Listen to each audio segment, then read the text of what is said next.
ठीक। नमस्कार दोस्तों, इस साल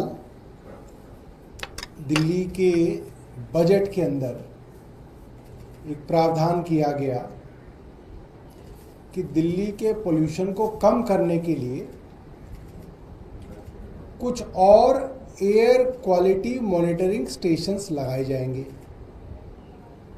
और आपको मालूम होगा, चुनाव से पहले भारतीय जनता पार्टी की टीवी, रेडियो, इंटरनेट, फेसबुक आदि पे जितनी भी ऐड थी, उसमें एक सबसे बड़ा मुद्दा जो भारतीय जनता पार्टी उठाती थी वो थी पोल्यूशन की, कि भारतीय जनता पार्टी आएगी और प्रदूषण को कम करेगी। जितने भी अंग्रेजी के अखबार थे, पूरे इलेक्शन से पहले आधे आधे पेज के कॉलम करते थे कि दिल्ली में इतने दिन रहने पे आपकी इतने साल उम्र कम हो जाएगी, दिल्ली में फलां जगह सांस लेने से ऐसा है जैसे इतनी सिगरेट पीने जितना प्रदूषण होगा। कुल मिला के पूरी दिल्ली में एक हाहाकार मचाया गया कि दिल्ली रहने के लायक नहीं है, पोल्यूशन बहुत ज़्यादा है। और पोल्यूशन कम करने का सिर्फ एक ही तरीका है कि भारतीय जनता पार्टी की सरकार यहाँ पे बनाई जाए। हम भी बैठे हुए थे देखने के लिए कि भाजपा की सरकार आखिर पोल्यूशन कम कैसे करेगी। इनके पास वो जादू की छड़ी कौन सी है जिससे प्रदूषण कम किया जाएगा। जो आज जो है उस जादू की छड़ी का पता चल गया है। भारतीय जनता पार्टी की दिल्ली की सरकार दिल्ली के लोगों के साथ प्रदूषण में किया गया अब तक का सबसे बड़ा फ्रॉड करने जा रही है। और वो फ्रॉड कैसे करने जा रही है वो मैं आपको बताता हूं। दिल्ली में प्रदूषण कितना है कैसे पता चलता है? सरकार के द्वारा अलग अलग जगहों पे एयर क्वालिटी मॉनिटरिंग स्टेशन लगे हुए हैं। 40 एयर क्वालिटी मॉनिटरिंग स्टेशन है। दिल्ली की आबादी और यहाँ की टोपोग्राफी के हिसाब से, लैंड यूज के हिसाब से कुछ air monitoring system residential area में लगे हैं, कुछ इंडस्ट्रियल एरिया में लगे हैं, कुछ कमर्शियल एरिया में लगे हैं, कुछ ग्रीन एरिया में लगे हैं। कि भाई जितना ग्रीन एरिया उसके हिसाब से उस अनुपात में ग्रीन एरिया में लगे हैं, जितना इंडस्ट्रियल एरिया उस अनुपात में इंडस्ट्रियल एरिया में लगे हैं। फ्रॉड भारतीय जनता पार्टी पहले 2 महीने में ही जो करने वाली है वो ये है, बल्कि कर चुकी है, वो ये है, इन्होंने चुन चुन के 6 लोकेशन ढूंढी है जो हरी भरी हैं, लगा दी हैं। कहाँ? अब आप भी सोचेंगे कि दिल्ली में हरियाली कहाँ पे है? सेंट्रल रिज चले जाओ, जो मालचा महल है, अंदर जाके जो अर्थ स्टेशन है सिविल लाइंस के पास, वहां पे एक एयर क्वालिटी मॉनिटरिंग सिस्टम लगा दिया। वहां कौन रहता है भाई? एक जेएनयू के अंदर जाके, जहां चारों तरफ हरियाली है, जेएनयू में जाके लगा दिया। एक इग्नू में जहां पीछे मैदानगढ़ी का जंगल है वहां पे लगा दिया। एक जो है अक्षरधाम का कॉमनवेल्थ स्पोर्ट्स कॉम्प्लेक्स है यमुना के किनारे, वहां कोई आता जाता नहीं है, एक वहां लगा दिया। एक जो है ढूंढा नजफगढ़ में जो एनएसयूटी का कैंपस है, पूरा हरा भरा है, आप उसके चारों तरफ हरियाली है, कोई जो है ज्यादा वहां पे पोल्यूशन के लिए ना आबादी है, ना गाड़ियां हैं, ना पोल्यूशन है, एक जाके वहां लगा दिया। तो 6 ऐसी जगह ढूंढी हैं जहां पे पोल्यूशन वैसे नहीं है, और वहां पे जाके एयर क्वालिटी मॉनिटरिंग स्टेशन लगा दिए। किसको बेवकूफ बनाने के लिए? दिल्ली की अपर मिडिल क्लास को मूर्ख बनाने के लिए काम किया गया है। अब एक उदाहरण के तौर पे मैं आपको बता दूं, कल का वजीरपुर इंडस्ट्रियल एरिया का जो AQI था, जो वहां पे मॉनिटरिंग स्टेशन लगा हुआ था, वो थी उसकी वैल्यू 373। रोहिणी का जो रेजिडेंशियल एरिया है वहां की AQI थी 334। और मैं जंगल की बात नहीं कर रहा, मैं रिलेटिवली जो खाली एरिया होते हैं जहां पे वाहन कम होते हैं, जैसे कि मंदिर मार्ग के ऊपर जो मॉनिटरिंग स्टेशन लगा हुआ है वहां पे AQI है 156, यानी कि आधी से भी कम। अब आप इसका कंपैरिजन कीजिए, वजीरपुर इंडस्ट्रियल एरिया में 373 है, एक ही दिन एक ही समय की AQI, और उसी समय उसी दिन मंदिर मार्ग पे 156 है। तो इसका मतलब अगर आप जंगल में मालचा महल में लगा दोगे तो वहां तो 80 होगी। तो आपने 373 को नीचे लाने के लिए और काम तो कोई किया नहीं, आपने जाके हरे भरी जगहों पे मॉनिटरिंग स्टेशन लगा दिए। अब अगला कदम क्या होगा? जहां ज्यादा हैवी पोल्यूशन है, सड़क के किनारे, इंडस्ट्रियल एरिया में, उसको खराब कर देंगे। वो खराब हो जाएगा और वो खराब ही रहेगा, पूरे पोल्यूशन के समय वो खराब रहेगा, तो एवरेज और कम आ जाएगी। और अंग्रेजी अखबार के अंदर हेडलाइंस आएंगी, रेखा गुप्ता की 3 इंजन की सरकार ने चमत्कार किया।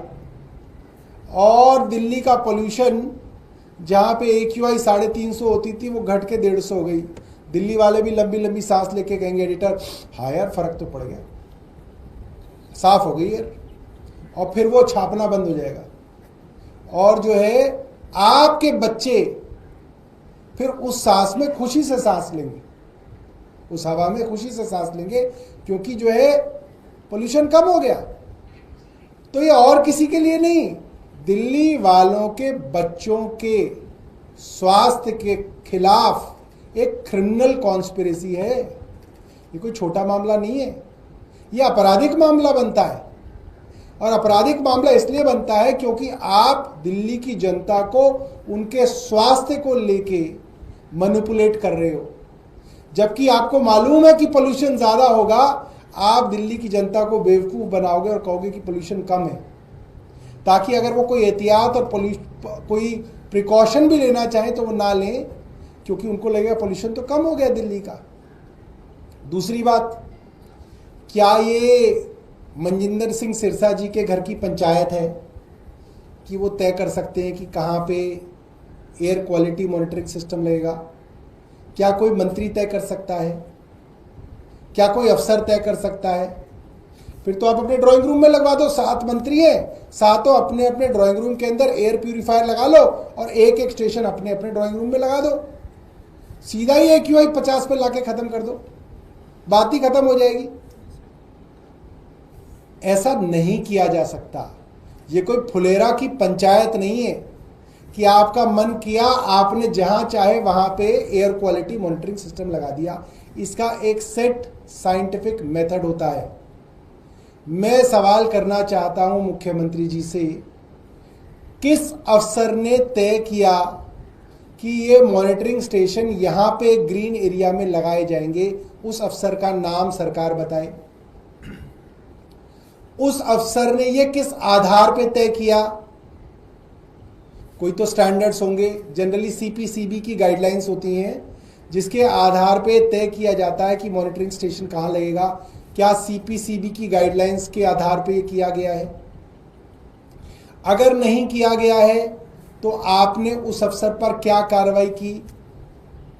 यदि नहीं की है तो इसका मतलब आपके मंत्री और आपके सरकार की मिलीभगत है, और उस मिलीभगत के चलते आप पूरी दिल्ली को बेवकूफ बनाने के लिए, फ्रॉड करने के लिए ये एक्सरसाइज कर रहे हैं। और इस एक्सरसाइज के अंदर आपने सरकार का करोड़ों रुपया भी बर्बाद किया है। ये आज की प्रेस वार्ता थी। अगर आपके पास इससे जुड़े कोई प्रश्न है तो आप पूछ सकते हैं। बहुत बहुत धन्यवाद। सौरभ जी, सामान्य रूप से सर्दी के दिनों में जब प्रदूषण बहुत ज़्यादा होता है, ये देखा जाता है कि जो ग्रीन एरिया होता है वहाँ पे एयर क्वालिटी और ख़राब होता है। जैसे लोधी रोड में अगर आप देखें जाके, जहाँ पार्क है, इतना बड़ा घना एरिया, वहाँ पे अगर एयर क्वालिटी देखें तो वो बाकी दिल्ली का तुलना में और ज़्यादा ख़राब होता है। ऐसा नहीं है कि ग्रीन एरिया में पोल्यूशन नहीं होता है, क्या ऐसा नहीं है कि दिल्ली के ऐसे एरिया में मतलब कोई मॉनिटरिंग होनी ही नहीं चाहिए, ऐसा है क्या? पहली बात, आपको कौन सा मॉनिटरिंग स्टेशन कब खराब करना है वो तो सरकार के हाथ में। जब इंडिया टीवी को पता है कहाँ की वैल्यू ज़्यादा आएगी, कहाँ की कम आएगी, तो इंडिया टीवी देखने वाली सरकार को भी पता होगी कि कहाँ पे वैल्यू कम आएगी, कहाँ पे ज़्यादा आएगी, तब वहाँ का बंद कर दिया जाएगा, बाकी चला दिया जाएगा। तो हर समय के हिसाब से अब मॉनिटरिंग स्टेशन लगा दिए गए। दूसरी बात, आपके शहर में जितने अनुपात में ग्रीन एरिया होगा उसी अनुपात में तो आप वहाँ लगाएंगे। मैं नहीं जानता कि सर्दियों में क्या होगा।